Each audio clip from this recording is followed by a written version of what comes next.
Welcome to doctor மைக்லீஸ் music therapy channel. இன்றைய பதிவிலையும் தெரப்பியூட்டிக் மியூசிக் இன் டீடைல் என்ற தலைப்பில் சில செய்திகளை நம்ம பகிர்ந்துக்கலாம். சென்ற சில பதிவுகளாகவே இதற்கு தொடர்புடைய செய்திகள் தான் நம்ம பார்த்துட்டு வரோம். தெரப்பியூட்டிக் மியூசிக்கில் 2 விதமான செக்மெண்ட் இருக்குதுன்னு கூட பார்த்தோம். ஒன்று active form of music therapy, இன்னொன்று பேசிவ் ஃபார்ம் ஆஃப் மியூசிக் தெரப்பின்னு. மியூசிக் தெரப்பி என்று சொன்னாலே மியூசிக்கை மருந்து போல ஒரு குறிப்பிட்ட அளவில், மாடர்ன் மெடிசன் போல சிறு அளவில். இப்போ கச்சேரின்னா ஒரு 2 மணி நேரம் கேட்குறோம், அப்படி இல்லாமல் இசை என்னும் பொழுது ஒரு குறிப்பிட்ட அளவில் அதை பயன்படுத்திக்கணும் அப்படின்னு சொல்லி நம்ம பார்த்துட்டு வரோம்.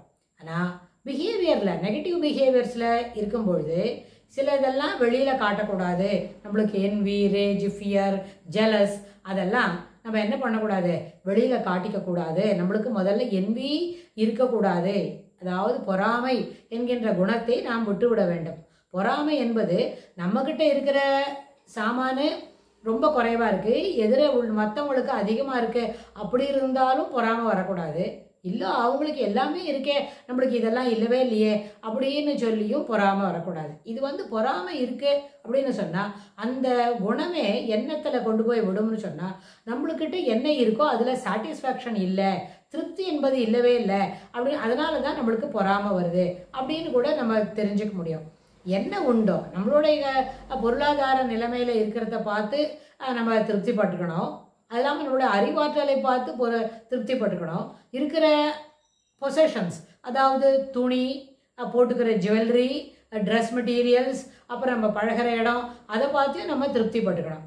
இதில் எல்லாமே சொல், செயல், எண்ணம் அப்படி 3 சொல்கிற மாதிரி இதில் எண்ணம் என்பது எப்போவுமே பொறாமையில் இருக்குது, கம்பேரிசன் பண்ணி பார்த்துக்கிட்டே இருக்குது அப்படின்னு சொன்னால் அது எதிலெல்லாம் பொறாமை வரும் அப்படின்னு கேட்டால், முதல்ல நம்மக்கிட்ட குறைவான சாமான் வசதி இருக்குது, இன்னொருத்தருக்கு நிறைய வசதி இருக்குன்னா அந்த வசதியை பார்த்து, அஃப்ளூயன்ஸ் அதை பார்த்து நம்ம என்ன பண்ணுறோம், பொறாமைப்படுறதுக்கு வாய்ப்பு உண்டு.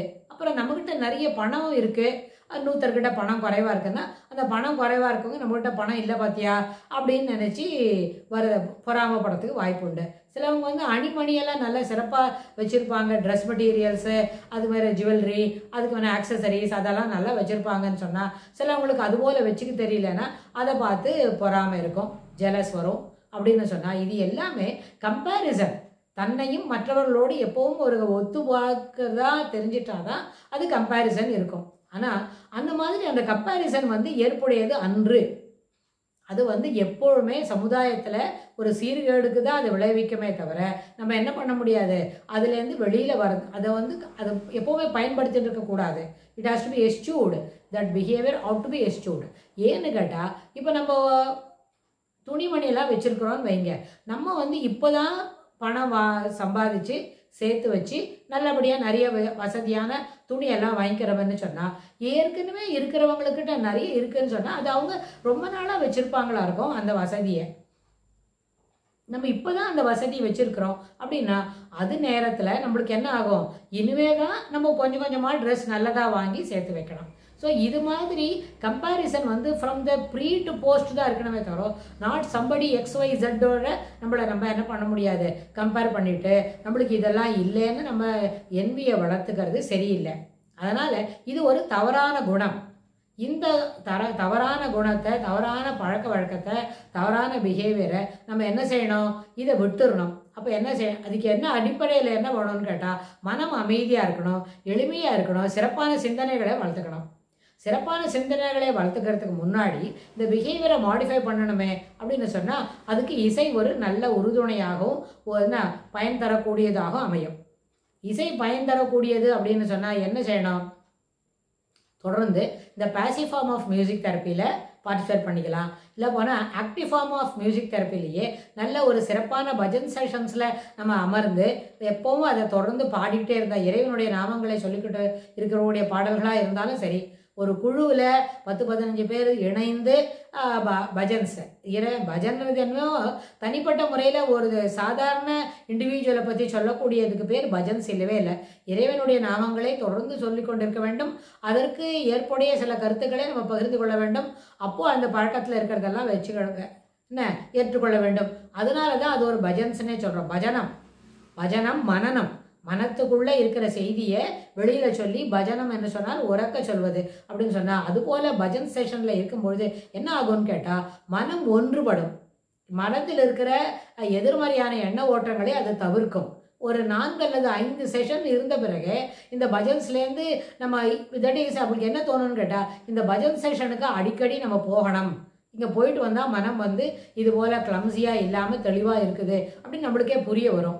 அதனால் active form of music therapy இருந்தால் மனசுலேருந்து இந்த என்வின்ற எண்ணத்தை எடுத்துட முடியும். தொடர்ந்து பழக்கத்தில் இருக்கணும். அப்புறம் நம்ம அந்த என்வியோட இன்டென்சிட்டி நம்மளுக்கு எப்படி இருக்குது அப்படின்றத பொறுத்து வாரத்தில் 2 நாளைக்குன்றதை 4 நாளைக்காவது என்ன செய்யணும், 4 நாட்கள் பஜன் செஷன்ஸு சாயந்தரத்துலேயோ பகல்லையோ whenever we find என்ன ஆப்ட் டைம் எப்போ கிடைக்கிறதோ அந்த டைமில் லெஷர் டைமில் அந்த பஜன் செஷனில் பார்ட்டிசிபேட் பண்ணிக்கலாம். பார்ட்டிசிபேட் பண்ணிட்டா அந்த என்வின்ற மைண்ட் செட்டில் ஒன்று இருக்கே, தப்பான கண்ணோட்டத்தில் எல்லாத்துக்கும் நம்ம என்ன பண்ணுறோம், கம்பேர் பண்ணி பார்க்குறோம். யாருக்கோ ஒருத்தருக்கு நிறைய விஷயம் தெரிஞ்சிருக்கு அப்படின்னு சொன்னால் அவங்க அதுக்காக ஒரு நேரம் செலவழிச்சிருப்பாங்கல்ல. நம்ம அந்த நேரத்தை செலவழிக்காமல் இந்த கேட்ஜெட் முன்னாடியோ சினிமா பார்த்துட்டோ ரோட்டில் வேடிக்கை பார்த்துட்டோ இல்லை ஏதான ஒரு மாடிப்படியில் உட்காந்து வேடிக்கை பார்க்குறதோ அது மாதிரி எதனா செய்திருப்போம்ல. we have wasted our time. அதனால தான் இப்போ நம்மளுக்கு அதெல்லாம் தெரியல. அப்புறம் never it is too late. இப்போ நாளையிலேருந்து நம்ம புது புது விஷயங்களை தெரிஞ்சுக்கணும்னு ஆரம்பித்தா இப்போவும் மறுபடியும் என்ன பண்ணலாம், நம்ம நேரத்தை செலவாக்கி எல்லா விஷயங்களையும் தெரிஞ்சுக்கிறதுக்கு வாய்ப்பு உண்டு. சிலவங்க வந்து 15 வயசுல தெரிஞ்சுக்கிறாங்கன்னா 40 வயசுக்குள்ளே தெரிஞ்சு முடிப்பாங்களா இருக்கும். ஆனால் நாம் என்ன பண்ணலாம், 40 வயசில் ஆரம்பித்தா கூட 60வது வயசுக்குள்ளே ஒரு 20 வருஷத்து ஸ்பேன் ஆஃப் 20 இயர்ஸில் நம்ம நிறைய விஷயங்களை தெரிஞ்சுக்க முடியும். அதனால் எப்பொழுதும் அடுத்தவர்களோட தன்னை ஒப்பிட்டு நோக்கி அதில் கிடைக்கக்கூடிய ஏற்றத்தாழ்வுகளை நினைத்து என்வி என்கின்ற குணாதிசயங்களை, அது ஒரு குண அதிசயமே கிடையாது, அது வந்து வெறுக்கத்தக்க ஒரு குணம், அந்த குணத்தை நம்ம வளர்த்துக்க கூடாது. அது எப்பொழுதும் எண்ண ஓட்டங்கள் நேர்மறையாகத்தான் இருக்க வேண்டும் அப்படின்னு சொல்லி இந்த பதிவை நம்ம நிறைவு செய்கிறோம். இதுக்கு தொடர்புடைய செய்திகளை வரப்போகிற பகுதிகளில் பார்க்கலாம். தேங்க்ஸ் ஃபார் வாட்சிங்.